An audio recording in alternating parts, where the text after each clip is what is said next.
बिस्मिल्लाहिर्रहमानिर्रहीम। अस्सलाम वालेकुम स्टूडेंट्स, ये हमारी 9th क्लास के फ़िज़िक्स का इस सीरीज़ का 5वां लेक्चर है।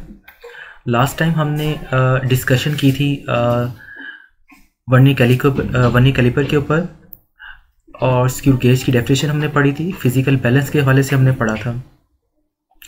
मैं थोड़ा सा रिवाइज़ करवा देता हूँ आपको स्क्रू गेज के हवाले से कि screw gauge is used to measure small lengths such as diameter of a wire, thickness of a metal sheet ETC। Student, असल में ये पेज मैंने निकाला हुआ है समरी का। यहाँ से मैंने समरी से आपको डेफिनेशन में मार्क की है, हाईलाइट की है, जिसमें मैंने ये बताने की कोशिश कर रहा हूँ कि जो स्क्रू गेज है वो किसी चीज़ का डायमीटर, किसी वायर की थिकनेस, उसकी मोटाई फाइंड करने के लिए इस्तेमाल किया जाता है। अभी हम पीछे चैप्टर के ऊपर विजिट करेंगे जहाँ पर हम इसका लीस्ट काउंट, इसके लीस्ट काउंट का फार्मूला, इसके लीस्ट काउंट को डिस्कस करेंगे। हमने लास्ट टाइम ज़ीरो एरर के बारे में डिस्कस किया था, वर्नियर कैलिपर के ज़ीरो करेक्शन के हवाले से डिस्कस किया था, पॉजिटिव ज़ीरो एरर के हवाले से डिस्कस किया था, नेगेटिव ज़ीरो एरर के हवाले से डिस्कस किया था। लास्ट टाइम हमने फिजिकल बैलेंस के हवाले से भी डिस्कस किया था, जिसमें हमने ये बताया था मैंने आपको कि फिजिकल बैलेंस बेसिकली ये मॉडिफाइड टाइप है बीम बैलेंस की। Physical balance is a modified type of beam balance use to measure small masses by comparison with greater accuracy. Physical balance basically हमारे यहाँ बेसिक तराजू होता है जिसमें हम एक तरफ वेट्स रखते हैं, दूसरी तरफ अपना सामान जो जिसको हमने वेट करना होता है वो रखते हैं और दोनों को इक्वलाइज कर किसी चीज़ की मेजरमेंट फाइंड करने की कोशिश करते हैं, उसका वेट फाइंड करने की कोशिश करते हैं। इसके अलावा स्टूडेंट्स कुछ और डेफिनेशंस मैं समरी से ही आपको हाईलाइट कर रहा हूँ। ये समरी से हाईलाइट करने की वजह यह है ताकि समरी से बहुत एग्जैक्ट वर्डिंग में और नॉर्मल वर्डिंग में लिखी हुई है, यहाँ से रिवाइज करना, यहाँ से आपको तैयार करना, आपको रेडी करना आपके लिए आसान होगा। जैसे कि है stopwatch. A stopwatch is use to measure time interval of an event. Mechanical stopwatch have least count up to 0.1 second. Digital stopwatch of least count 0.01 second are common. Basically stop watch किस लिए इस्तेमाल होती है? किसी चीज़ का time interval find करने के लिए। जैसे कि दो जो है रेसर भागना शुरू किए, जैसे ही वो अपनी एंडिंग लाइन तक पहुंचे, आपने पहले जब वो भागना शुरू किए आपने स्टॉप वॉच का बटन ऑन कर दिया, जब वो अपनी एंडिंग लाइन पर पहुंचे आपने स्टॉप वॉच का बटन बंद कर दिया। इससे आपको अंदाज़ा हो जाएगा उन्होंने वो जो डिस्टेंस है वो कितनी देर में तय किया। इसके अलावा लीस्ट काउंट के हवाले से मैं पहले बता चुका हूं, वो मिनिमम कैलकुलेशन जो कि आप किसी गैजेट से कर सकते हैं, वो मिनिमम कैलकुलेशन जो कि आप किसी गैजेट के थ्रू कर सकते हैं, उससे नाप सकते हैं, उससे मेजरमेंट कर सकते हैं, उसको कहते हैं least count. Mechanical stop watch, दो तरह की स्टॉप वॉच होती है, एक मैकेनिकल होती है, एक डिजिटल होती है। दोनों के लीस्ट काउंट की वैल्यू आपको जुबानी याद करनी पड़ेगी। Measuring cylinder. A measuring cylinder is a graduated glass cylinder marked in millimeters. It is used to measure the volume of a liquid, also find the volume of irregular shape of solid object. Basically हमने अगर किसी चीज़ की measurement करनी है, जैसे कि किसी shop के ऊपर जाते हैं कुकिंग ऑयल लेने के लिए, ओपन कुकिंग ऑयल लेने के लिए, तो वो ओपन कुकिंग ऑयल लेने का एक तरीका ये भी होता है कि उनके पास एक ग्लास होता है जिसके ऊपर जैसे हमारी स्केल के ऊपर मेजरमेंट हुई होती है सेंटीमीटर्स में, मीटर्स में, इसी तरह उस ग्रेजुएटेड ग्लास सिलेंडर के ऊपर भी बेसिकली मेजरमेंट हुई होती है। तो वो उसके अंदर लिक्विड डालते रहते हैं। जैसे ही फॉर एग्जांपल आपने 2 लीटर ऑयल आपने परचेज करना है, तो जैसे ही ऑयल की वैल्यू, ऑयल का लेवल 2 लीटर पे आ जाएगा, वैसे ही वो अपनी जगह पर रुक जाएंगे, वो उसको डालना स्टॉप कर देंगे और आपको जो है वो आपका ऑयल दे दिया जाएगा। इससे ये होता है स्टूडेंट्स कि ये आपको चीज़ की मेजरमेंट करने में आसानी होती है। इसके अलावा किसी इर्रेगुलर शेप, वॉल्यूम, किसी इर्रेगुलर शेप, ऐसी शेप जो कि इर्रेगुलर है, जिसकी कोई तरतीब नहीं है, रैंडम शेप है, जैसे जो है एमीबिया होता है और नॉर्मल बहुत सारे सर्फेसेस होते हैं जिनकी रैंडम शेप्स होती हैं, जिसकी कोई ख़ास शेप नहीं होती, ठीक है, इसे कहते हैं इर्रेगुलर शेप। किसी इर्रेगुलर शेप का वॉल्यूम फाइंड करने के लिए भी हम मेजरिंग सिलेंडर का इस्तेमाल करते हैं। इसके अलावा हमारे पास ये जो लास्ट डेफिनेशन है ये है सिग्निफिकेंट फिगर्स के हवाले से। ये भी यहीं से मैं आपको मार्क करवा रहा हूँ स्टूडेंट्स। इसके जो पॉइंट्स हैं अभी हमने पीछे चैप्टर में डिस्कस करने हैं। All the accurately non digits and the first doubtful digit in an expression are called significant figures. It reflects a precision measured value of physical quantity. Students, जब हम कोई कैलकुलेशन करते हैं तो कैलकुलेशन करने में बेसिकली होता यह है कि हमारे पास एक डिजिट आता है पॉइंट से पहले, कुछ डिजिट्स आते हैं पॉइंट के बाद।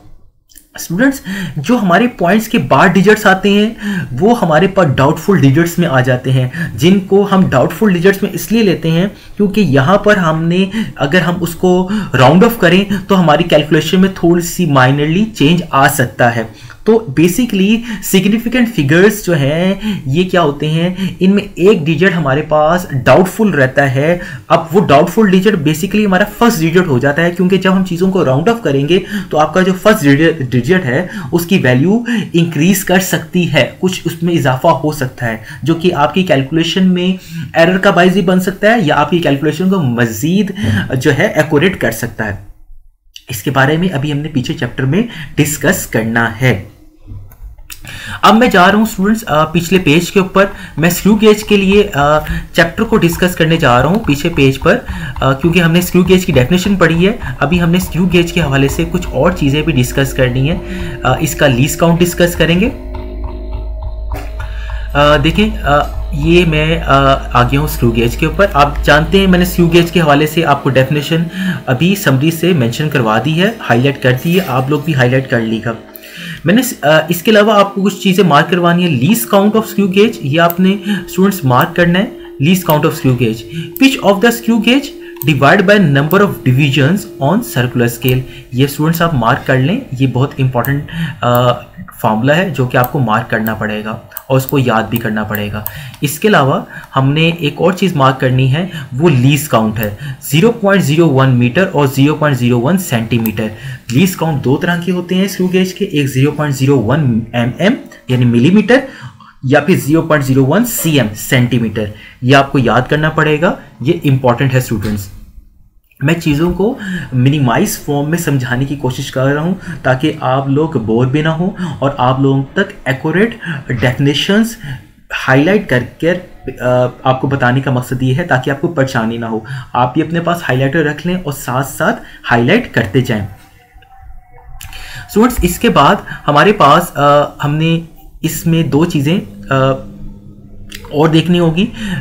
हमारे पास इस टॉपिक के अंदर जो हमने जीरो एरर के हवाले से हमने पहले ही डिस्कस कर लिया। जीरो एरर क्या होता है मैंने आपको बताया था। अगर आपको जीरो एरर के ऊपर क्वेश्चन आएगा तो आपने लिखना है any error in the measuring instrument is called zero error.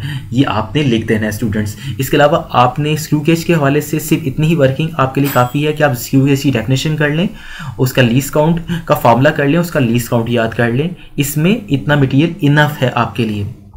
इसके अलावा स्टूडेंट्स, ये टॉपिक बेसिकली ज़्यादातर प्रैक्टिकल टॉपिक है। इसके ऊपर जब प्रैक्टिकल आता है तो इसको प्रैक्टिकल के हवाले से ज़्यादा बेहतर तरीके से तैयार करना होता है। पेपर पॉइंट ऑफ व्यू से इसके ऊपर इतना मटेरियल तैयार करना इनफ है। आगे मैं शिफ्ट कर रहा हूँ स्टूडेंट्स। हमारे पास स्क्रू गेज के हवाले से कुछ वर्किंग चल रही है, कुछ फॉर्मूलाज चल रहे हैं। उसके बाद मैं पेज नंबर 16, ये मेरे पास पेज नंबर 16 आ गया है। मेजरिंग इंस्ट्रूमेंट्स, इसके हवाले से हमने अभी हमने फिजिकल बैलेंस की डेफिनेशन पढ़ी थी। ये हमने फिजिकल बैलेंस के हवाले से स्टूडेंट्स अभी मैंने आपको समरी के अंदर मेंशन करवा दी है डेफिनेशन। और ये बेसिकली देख लें, ये बेसिक तराजू नुमा होता है, ठीक है। जैसे हमारी आम नॉर्मल वे में अब तो तराजू का इस्तेमाल बहुत कम हो गया है, पहले बहुत ज़्यादा था, ठीक है। इसमें एक हिस्से पर गैजेट्स रखे जाते हैं, एक हिस्से पर वेट रखा जाता है और दोनों को मेजर करने की, दोनों के वेट्स को इक्वल करने की कोशिश की जाती है। इसके अलावा हमारे पास स्टूडेंट्स यहाँ पर आगे चले जाएं, ये लीवर बैलेंस है, बेसिकली वही चीज़ है ऑलमोस्ट, ठीक है। इसके ऊपर मैं आपके साथ डिटेल में जाना नहीं चाह रहा, जो बेसिक था वो मैंने आपको पहले बता दिया। इलेक्ट्रॉनिक बैलेंस है एंड इलेक्ट्रॉनिक बैलेंस के हवाले से स्टूडेंट्स देख लेते हैं। ये बेसिकली आपसे पूछा जा सकता है electronic balance such as show in the figure, ये आपने लिखने की जरूरत नहीं है। कम्स इन वेरियस रेंजेस, इसकी वेरियस रेंजेस हैं, milligrams ranges, grams ranges and kilograms ranges. Before measuring the mass of a body, it switch on and its reading is set to 0. Next, place the object to be weighted. The reading on the balance is gives you mass of the body placed over it. Students, ये हमारे पास आप note करें, हमारे पास आजकल जो shops, जितनी भी करियाना की शॉप्स हैं, ऑलमोस्ट जितनी भी शॉप्स हैं, वहाँ पर इलेक्ट्रॉनिक बैलेंस का इस्तेमाल हो रहा है. इलेक्ट्रॉनिक बैलेंस का इस्तेमाल इसलिए किया गया क्योंकि फिजिकल बैलेंस से वेट मेजरमेंट में खराबी आ जाती थी, ऊपर नीचे हो जाता था, इसलिए इलेक्ट्रॉनिक बैलेंस का इस्तेमाल शुरू किया गया. इसमें आप जो चीज़ आपने वेट करनी होती है उसको आप अपनी मशीन के ऊपर रखते हैं. पहले मशीन को स्विच ऑन करते हैं, उसकी रीडिंग को 0 कर देते हैं. फिर आप जिस चीज़ को आपने वेट करना होता है उसको आप इलेक्ट्रॉनिक बैलेंस के ऊपर रखते हैं और इलेक्ट्रॉनिक बैलेंस की जो ऊपर स्क्रीन के ऊपर आपको एग्जैक्ट जो है वो वेट मेजर करके आपको दे देता है. स्टूडेंट्स, आज का लेक्चर मैं यहाँ पर वाइंड अप कर रहा हूँ. मैंने चीज़ों को मिनिमाइज फॉर्म में आसान तरीके से आपको समझाने की कोशिश की है. होपफुली आपको वीडियो पसंद आएगी. अगर आपको वीडियो पसंद आई है तो वीडियो को लाइक करें, चैनल को सब्सक्राइब करें, बेल आइकन पे क्लिक करें. अगर कुछ कमेंट करना चाहते हैं, आप वीडियो के ऊपर कुछ सजेशन देना चाहते हैं लेक्चर के हवाले से, कोई चीज़ दोबारा से समझना चाहते हैं, तो आप मुझे कमेंट सेक्शन में बता सकते हैं. अल्लाह हाफिज़.